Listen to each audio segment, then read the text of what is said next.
I got this comment on TikTok that just really set me off.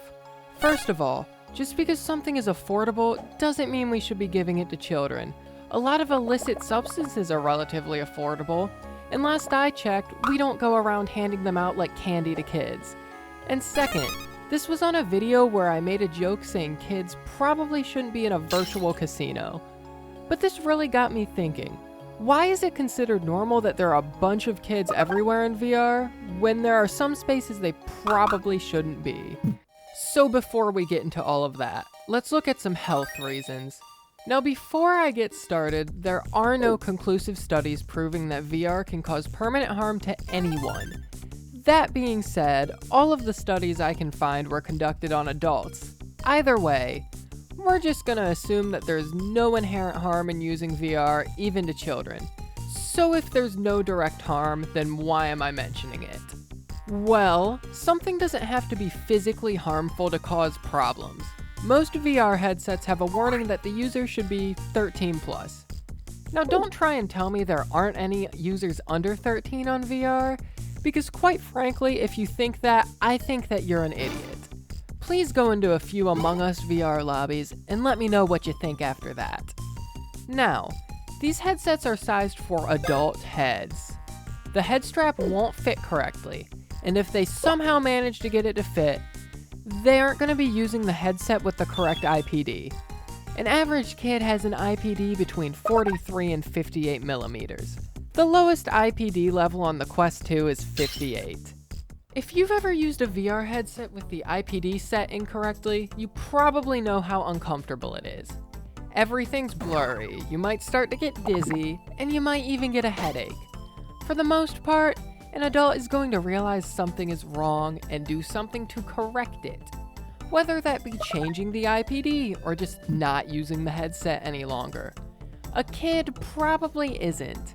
They're most likely gonna think, oh, this is normal, it must happen to everyone, and continue to use the headset, likely for a prolonged period of time. Obviously, these effects aren't permanent, but it does normalize them. If you're used to constantly being dizzy, having a headache, or having blurred vision, would you think something is wrong if that happens somewhere else in life? Whether you're dehydrated or just getting sick, you aren't going to think anything of it if you're used to dealing with something similar for hours on end every day of the week. Now hopefully a kid experiencing this will have some parents around, but who's to say that they're paying attention to that if they give their kid unrestricted access to VR in the first place?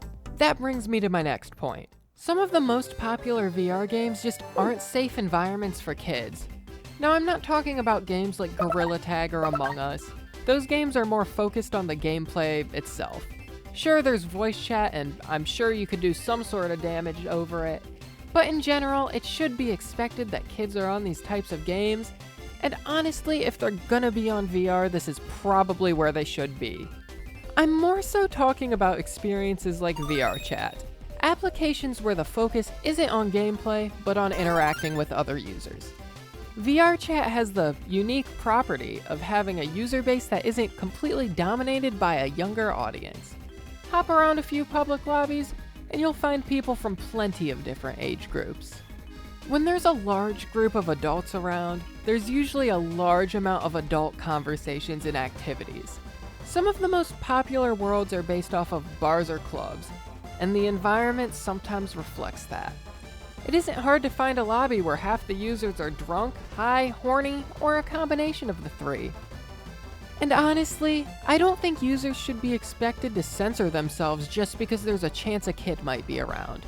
We don't let kids just walk into an actual bar, so why is it normal for them to be able to just go into a virtual one? It shouldn't really be a surprise that the environment matches the location. Are there some worlds that may be more kid appropriate? Of course there are. Should people conduct themselves in a more appropriate manner in these worlds? Probably, but at the same time, we don't censor the entirety of YouTube just because a kid might stumble upon a video that isn't appropriate for them. There are plenty of people who make content on subjects that would normally be appropriate for kids, but in a way that makes them appeal more to adults. It is not that creators' job to cater themselves to kids just because one might be watching their video. At least YouTube gives you the tools to try and decide who watches your videos. You can mark stuff as not for kids. There isn't really anything similar on VR chat. It might be nice to have an option to age gate a lobby. Obviously, that isn't going to prevent kids from getting into it, but it may at least deter them a little bit. In the same way most adults would rather be around other adults, most kids would rather be around other kids who aren't being hostile towards them. It's a good thing that younger people are interested in this technology.